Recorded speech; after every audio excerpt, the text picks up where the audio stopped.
یہ سارے معاملات پر 27ویں ترمیم کے بعد کہ جی کس طرح سے آگے چلنا ہے، نئے عہدوں پر سارے مسائل ہیں. اب اس کے بعد تاڑ نے ان کو کہا جی یہ معافی مانگے، فلاں کریں، جو لوگ اس طرح کی سنسنی پھیلاتے رہے، کچھ نہیں ہم ایک تھے، فلاں تھا، کچھ ایسا نہیں تھا.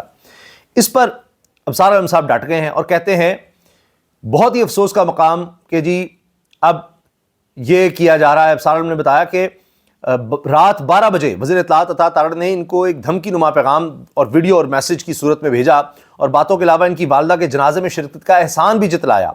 ابصار صاحب کی اس سے بہت دل آزاری ہوئی. ابصار صاحب نے اس کے بعد تارڑ صاحب سے کافی سوالات کیے کہ یہ ایک بھی ڈی جی کی پریس کانفرنس کے بعد آپ کے اربوں کے بجٹ والے ڈیجیٹل سیٹ اپ نے کیا جواب دیا، کتنے ٹرینڈ چلائے، ان کی کارکردگی کیا ہے، کرپشن کی وجہ سے آپ کی منسٹری کے اداروں میں تنخواہ تک نہیں دی جا رہی، اور دھمکی مت دیں، عدالت لے کر جائیں، وہاں آپ سے بات ہوگی. یہ اب پوری انہوں نے بات کی ہے. کام کا ادب کا رشتہ ہے. ابھی ان کی والدہ فوت ہوئی، میں جنازے میں موجود تھا، ہم ان کے غم میں شریک رہے، ہم خوشی غم ایک دوسرے کی ہم بھرپور شریک رہتے ہیں. میں حیران ہوں کہ ابصار صاحب جیسا آدمی یہ بات کرے کہ سول سائڈ یہ کہہ رہی ہے اور ملٹری سائڈ یہ کہہ رہی ہے. یعنی آل کنجیکچر، کیا سرائیاں بھائی. سول سائڈ پرائم منسٹر ہے اور ملٹری سائڈ فیلڈ مارشل ہے جی. تو یہ آپ کو کون کہہ رہا تھا کہ جی سول سائڈ نے یہ کہہ دیا اور ملٹری سائڈ نے فلاں کہہ دیا. Very unfortunate. مجھے تو سمجھ نہیں آئی کہ لوگ اتنے جذبات کی رو میں کیسے بہ گئے کہ پورے ملک میں ایک ہیجانی کیفیت تاری کر دی. بڑے دکھ اور تعجب کی بات ہے کہ بہت سینئر لوگ بھی اس میں شامل ہو گئے اس بینڈ ویگن کے اوپر، اور انہوں نے جو درار ڈالنے کی کوشش کی. اور دیکھیے کلیئرٹی ہے، بالکل بالکل کریک ڈاؤن ہوگا. اسٹیٹ کے خلاف نیریٹو بنانا، ملک کے قومی سلامتی کے ادارے کے خلاف ایک بیانیہ بنانا اور اس کے بعد کہنا کہ جی یہ ہمارا فریڈم آف ایکسپریشن ہے، اس کے کچھ لمیٹیشنز ہیں. بالکل کریک ڈاؤن ہوگا اور بلا تفریق ہوگا. آپ نے ویڈیو کلپ سنا؟ یہ ابصار صاحب نے اپنے ویلاگ میں چلایا ہے. ابصار عالم صاحب نون لیگ کے بہت قریب اور اچھی طرح ان کی خبریں رکھتے ہیں، میاں نواز شریف کے قریب سمجھاتے ہیں. کئی دفعہ سفر کرتے ہوئے اکٹھے پیمرا کے چیئرمین لگائے گئے تھے نون لیگ کے دور میں، اور بڑی مشکلات کا ان کو سامنا رہا، بڑے مسائل کا سامنا رہا، ان پر قاتلانہ حملہ ہوا اور بڑی مشکلات ان پر رہیں. تو اب آپ دیکھیں کہ تارڑ صاحب ان کو ویڈیو پیغام بھیج رہے ہیں اور ان کے خلاف بات کر رہے ہیں، اور یہاں تک ان کا براہ راست نام انہوں نے لیا، لیکن جہاں بات آتی ہے کہ کریک ڈاؤن ہوگا، ان کو چھوڑیں گے نہیں، جو غلط بیانی بنا رہے ہیں اس میں براہ راست شاید نام نہیں لیا. لیکن کیا ان کی باری آئے گی؟ ابصار عالم صاحب سب سے آگے تھے، انہی کی بات کو سب نے دہرایا تھا. تو اب وہ کہتے ہیں جی انہوں نے مجھے پیغام بھیجا کہ جی میں آپ کی والدہ کی عیادت کے لیے آیا تھا اور ان کے بارے میں افسوس کرنے کے لیے آیا تھا اور ان کے انتقال پر. تو کہتے ہیں آپ نے احسان جتلانا تھا، چلیں جتلا دیا، میں آپ کا بڑا شکر گزار ہوں. لیکن بتائیں تو جی آپ نے کیا کیا ہے، مجھے غلط ثابت کریں ایک چیز، میں اپنی بات پر قائم ہوں. اور دوسرا یہ کہ آپ نے اب تک کیا کیا ہے، جو کچھ کیا گیا D G S P R کی پریس کانفرنس کے بعد، اس کا آپ نے کیا اب تک بنایا ہے جواب. کوئی ٹرینڈ آپ بنا سکے، کوئی کچھ کر سکے؟ آپ کہاں گیا اربوں روپے کا بجٹ، کیا کیا آپ نے؟ صفر ہے آپ کی کارکردگی، کچھ بھی نہیں ہے. تو اس پر ابصار صاحب نے بڑی تنقید کی. میں اس پہ بہت زیادہ تبصرہ نہیں کرنا چاہتا، 2 یا 3 باتوں کو اس میں سے میں پک کروں گا اور اس پہ بات کروں گا، کیونکہ وفاقی وزیر صاحب اس کو ایک کوئی ذاتی مسئلہ بنا رہے ہیں اس وقت جب ملک انتہائی تشویشناک صورتحال سے گزر رہا ہے. تو اب آپ دیکھیے انہوں نے ساری بات کا کو جواب دیا کہ جی آپ نے کیا کیا ہے اور ان کرپشن کی. ملک کے حالات کس طرف جا رہے ہیں یہ میں آپ کو بتا رہا ہوں. اب اس میں گورنر فیصل کریم کنڈی صاحب پہلی دفعہ سامنے آ کر، اور اس پر دیکھیے فیصل وارڈن نے پہلے ہی کہہ دیا تھا کہ یہ پیر سے کام شروع ہو جائے گا. اب کنڈی صاحب نے کہا ہے جی تعاون نہیں کیا گیا صوبائی حکومت کی طرف سے تو پھر گورنر راج لگے گا اور اس کے علاوہ کوئی راستہ نہیں. تو وہ گورنر راج لگانے کو تیار ہیں. پہلے کہا جا رہا تھا ان کو ہٹا کے کسی اور کو لایا جائے گا. پھر آپ یہ دیکھیں کہ ان کے بارے میں پہلے ہی بتا دیا تھا فیصل واڈا صاحب نے کہ جی آپ دیکھیں کنڈی کا بھی بیان آئے گا، تو آ گیا. لیکن فیصل واڈا صاحب خود کیا کہہ رہے ہیں ابھی اور کیا ہونے والا ہے؟ کہتے ہیں جی ایک تو یہ ہے کہ گورنر آج فی الحال کچھ دن کے لیے آگے ہوا ہے، لیکن شیخ وقاص کو ہم کہیں گے ٹامی باہر آؤ، وہ ٹامی باہر آئے گا.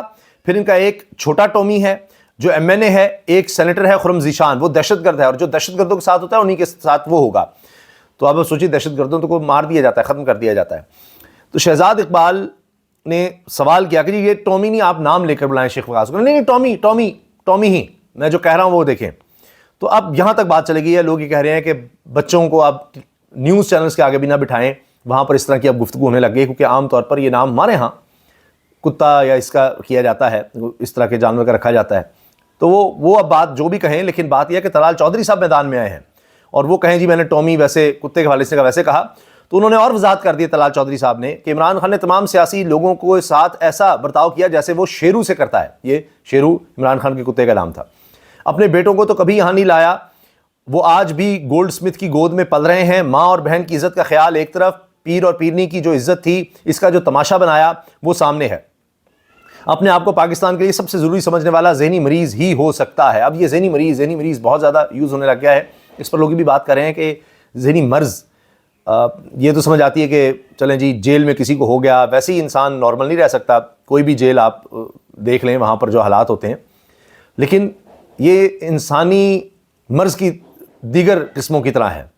تو اگر کوئی ذہنی مریض ہے تو اسی طرح جس کو کوئی اور بیماری ہو جائے تو اس کا مذاق بنانا بھی نہیں چاہیے. یہ بھی اب اس پر ڈیبیٹ ہو رہی ہے کہ جو ذہنی امراض کا شکار ہیں, اسی لیے ہمارے ہاں اس کو ایک ٹیبو بنا دیا گیا ہے کہ اگر کوئی ذہنی تناؤ میں کسی ذہنی مرض کا شکار بھی ہو جائے, بیماری ہے نا جی, جس طرح جسمانی بیماری ہے اس طرح ذہنی بیماری, تو وہ اس لیے نہیں بتاتا کہ دیکھیں یہاں تو ذہنی مرض ایک گالی بن گیا, ذہنی مریض, اچھا تم بھی ہو. پھر جی اب یہ ہے اصل نون لیگ. فیض حمید صاحب کا وہ چاہتے ہیں کہ جی جس طرح کورٹ مارشل ہو چکا ہے اس کی سزا جلد سنائی جائے, اور یہ نہیں پاشا استاد تک جایا جائے, باجوہ صاحب کی بھی باری آئے. جس طرح میاں نواز شریف نے کہا تھا کہ قلعہ خان کا ہم نے کیا کرنا ہے, تو اب طلال چودھری صاحب بھی وہ بات دہرا رہے ہیں کہ اگر پاشا اور فیض حمید نہ ہوتے تو وزیر اعظم بننا تو دور کی بات ہے, آپ کونسلر بھی نہیں بن سکتے تھے. تو اب فیض حمید صاحب کا ٹرائل اس بارے میں نہیں ہوا, ان کا کورٹ مارشل. اب پاشا صاحب کی باری آ سکتی ہے, ظہیر الاسلام صاحب کی آ سکتی ہے, جنرل باجوہ کی آ سکتی ہے. کن کی؟ کیونکہ نون لیگ تو اب پیچھے جا رہی ہے. طلال چودھری صاحب نے کہا اگر پاشا اور فیض حمید نہ ہوتے تو ان کے خلاف ٹرائل فیض حمید کے خلاف عمران خان کو آگے لانے کا نہیں بن رہا, وہ اور چیزوں کا ہے. وہ جب فیصلہ ہوگا سامنے آ جائے گا کہ کیا عمران خان کو وزیر اعظم بنانے پر یا 2018 کے الیکشن میں ریگنگ کرنے پر ان کے خلاف مقدمہ ہے. اب تک تو ایسا نہیں ہوا. اور پاشا صاحب کے خلاف اب تک کیا کیا گیا ہے. تو خواہش یہ ہے کہ اگر پاشا اور فیض حمید نہ ہوتے تو وزیر اعظم بننا دور کی بات, آپ کونسلر بھی نہیں بن سکتے تھے کہ ان کو پکڑیں. خان نہیں خالی, ان لوگوں کو بھی پکڑیں. تنقید آپ کس کے لیے کر رہے ہیں کہ فوج بلیک میل ہو اور پھر اس کا کندھا استعمال کیا جائے اور اقتدار تک پہنچا جائے؟ طلال چودھری. اور طلال چودھری نے بھی صرف یہ نہیں کہا, اور بھی بڑے جملے کی ٹومی شومی فلانا سارے انہوں نے جملے باقاعدہ دہرائے ہیں کہ یہ بھی اس طرح کے انہوں نے جو بھی ہمارے ہاں اس طرح ان جانوروں کا نام لیا جاتا ہے وہ سارے انہوں نے دہرا دیے ہیں. اور -1 ہوگا یعنی الطاف فارمولہ, اگر وہ نہ ہوا تو پوری پارٹی مائنس. واڈا صاحب نے بھی کہہ دیا ہے, یعنی خان صاحب کو مائنس کر دیا جائے گا, اگر مائنس نہیں ہوتے تو پھر پوری پارٹی ہی مائنس ہوگی. سارا کچھ ہونے لگا ہے. یہ ایک ایک چیز نمبر 1 ڈسکوالیفیکیشن, نمبر 2 بین, نمبر 3 جس نے 9 مئی کے کیس بندگی انجام تک پہنچانا, نمبر 4 یعنی پہلے ڈسکوالیفیکیشن ہے, اس سے اگلا قدم ہوگا بین کرنا. پارٹی ویسے ہی بین ہے تو کل عدم ہو جائے گی بالکل. ویسے بھی وہ بطور پارٹی الیکشن کمیشن بھی مان رہا, تو جس طرح آپ نے مذہبی جماعت کو دیکھا ٹی پی کو, اسی طرح سے اس کو کل عدم کر دیا جائے گا. پھر 9 مئی ویسے سب سزائیں بھگت رہے ہیں لیکن باقی بھی جو ہیں ان کو بھی پکڑا جائے گا, اور دیگر اب گرفتاریاں ہو رہی ہیں ان کو بھی 9 مئی میں سزا دی جائے گی. اب نئے کیسز بھی بن سکتے ہیں. چھپے ہوئے کے پی کے اندر وہ ہندوستان کا ایریا نہیں پاکستان کا ایریا ہے. نمبر 5 جو ہندوستان سے کنیکٹڈ ہے, جو ٹیررزم کا کام کر رہے ہیں, جنہوں نے ٹیررسٹ مائنڈ سیٹ کے ساتھ اپلائی کیا اور ایوانوں میں بیٹھے ہیں, وہ جو اب ایوانوں میں بیٹھے ہیں, اس کا مطلب ہے سینٹ اور میں بھی اور قومی اسمبلی میں بھی وہ بھارت کے ساتھ جڑے ہوئے ہیں, تو ان کو پھر پکڑا جائے گا. نیکسٹ سٹیج وہ ہے, ایک ایک کر کے اوپر جایا جائے گا. اور -1 یہ نہیں غلطا فارمولا جو میں آپ کو 1.5 سال سے کہہ رہا تھا. اچھا -1 نہیں تو P T I completely minus. یہ ساری لسٹ آپ دیکھ لیں جیسے چلیں, مجھے موقع دیجیے گا میں اس پر آپ سے ذرا 2-3 سوال کروں, لیکن تو یہ باری باری ہوگا. لیکن ایک طرف یہ چیزیں ہو رہی ہیں اور دوسری طرف جس طرح واڈا صاحب خبریں دے دیتے ہیں, یہ تو باقاعدہ بتا دیتے ہیں نا جی کہ اس تاریخ کو یہ ہوگا, اب آگے یہ ہوگا, پھر یہ ہوگا, ایک ایک چیز. اور ہم دیکھتے ہیں سپریم کورٹ کے بارے میں بھی جو کہہ دیں تو 10 جج بھی سن رہے ہوں, ان کا فیصلہ نہیں مانا جاتا, اور سال بعد تقریباً جو واڈا صاحب کہتے ہیں وہ ہوتا ہے. پھر تو واڈا صاحب کے کہنے پر چیزیں چل رہی ہوتی ہیں, جو وہ کہہ دیتے ہیں تو پتہ لگ جاتا ہے. ایسی نہیں کوئی پروگرام میں بلایا جاتا, وہ بتا رہے ہوتے ہیں کہ اب یہ ہوگا, اب اس کی باری, اب اس کی باری, وہ اس طرح سے چیزیں چلتی ہیں. لیکن دوسری طرف قمر دلشاد صاحب بھی اہم حلقوں کی خبر رکھتے ہیں. وہ کہہ رہے ہیں اگر پی ٹی آئی کو خلاف قانون قرار دے دیا جاتا ہے تو یہ بھی امکان ہے کہ اس کے اثرات اتنے گہرے ہوں کہ پورے پاکستان میں ایمرجنسی نہ لگانی پڑ جائے. پورے پاکستان میں ایمرجنسی, کیونکہ پورے پاکستان کی جماعت ہے تو پورے پاکستان میں ایمرجنسی لگا کر ہی پھر کچھ کرنا پڑے گا. ہم ایمرجنسی کی طرف جا رہے ہیں, اور ایمرجنسی کی طرف جائیں گے تو ممکن ہے کہ یہ سسٹم جس سے لوگ بڑے نالاں ہیں اسے لپیٹ نہ دیا جائے. پورا سسٹم, اس سے لوگ کتنے نالاں ہیں آپ اس کا اندازہ صرف اس چیز سے لگائیے کہ آج میں دیکھ رہا تھا کہ اسلام آباد کی ایک ویڈیو آئی ہے جس میں ایک لمبی لائن لگی ہوئی ہے لوگوں کی, اور کہتے ہیں 2-2 3-3 دن لوگ وہیں گزارتے ہیں ویزے کے لیے. اور وہ بھی کیا ہے, متحدہ عرب امارات کے سفارت خانے کے باہر پورے ملک سے لوگ آئے ہوئے ہیں, 2 سے 3 دن تک یہاں انتظار کرتے ہیں. پتہ نہیں کہاں کہاں سے غریب لوگ آئے ہوتے ہیں, صرف مزدوری کے لیے جا رہے ہیں. تو یہ کوئی وہاں بڑی اعلیٰ ملازمت کے لیے یا روزگار کے لیے نہیں جا رہے، مزدوری کے لیے. تو سوچیں یہاں پر اب پاکستان میں اتنے برے حالات ہو چکے ہیں.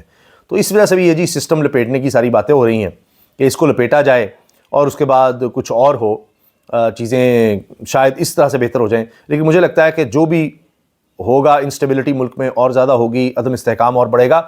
چاہے گورنر راج نہ بھی لگائیں گے، جب باتیں کریں گورنر راج لگانے کی تو اس سے بھی آپ دیکھیں گے کہ حالات خراب سے خراب تر ہی ہونے، بہتر نہیں ہوں گے. لیکن بارڈر صاحب نے کہہ دیا ہے تو سٹیپ بائی سٹیپ چیزیں وہی، نااہلی بین، اس کے بعد جناب 9 مئی گرفتاریاں خیبر پختونخوا میں آپریشن، وہاں پر بگوڑوں کو پکڑ کے نکالنا ہے. اور اس کے بعد پھر جو اسمبلی کے اندر موجود ہیں ان کی باری آئے گی، انڈیا کے ساتھ ان کا نیکسس. اس کے بعد -1 جی، یہ 5ویں 6ٹھی چیز، خان کو مائنس. لیکن اگر خان مائنس نہیں ہوتا، یعنی پارٹی نہیں کرتی، تو پھر پوری پارٹی مائنس. لیکن اس پر اسد طور صحافی نے تجزیہ دیا ہے اپنا، اور وہ کہتے ہیں -1 کی بات کی جا رہی ہے. اگر خدا نخواستہ ایسا کر دیا گیا تو یہ نظام اپنی آخری ہچکی لے گا. خان کا جیل میں ہونا اور سیاست میں ہونا اس نظام کی گارنٹی ہے، کیونکہ عوام ابھی ایک ڈیلیوژن اور امید کے اندر ہے کہ خان کسی نہ کسی دن باہر آئے گا تو ہماری اس نظام سے جان چھوٹ جائے گی. اگر ان کو مائنس کر دیا گیا تو اس نظام اور لوگوں کے درمیان میں خان کھڑا ہے، اگر وہ ہٹ گیا تو عوام اور نظام آمنے سامنے آ گئے تو نتیجہ کیا ہوگا؟ اس نظام کے حوالے سے لوگوں کے اندر شدید نفرت پائی جاتی ہے. -1 کی جو خواہش ہے جن لوگوں کی ہے، وہ یہ نہیں سوچ رہے کہ خان اس نظام کی ضمانت ہے، کہ لوگوں کو یہ امید ہے اچھا جی ہے کچھ ہے، وہ آئے گا ٹھیک کر لے گا، یا اپوزیشن تو ہے، یا وہ بھی ختم ہو گئی تو رہی صحیح کسر بھی نکل جانی ہے. یہ بات جی اسد طور صاحب نے اپنے وی لاگ میں کہی ہے. اجازت دیجیے، اللہ حافظ.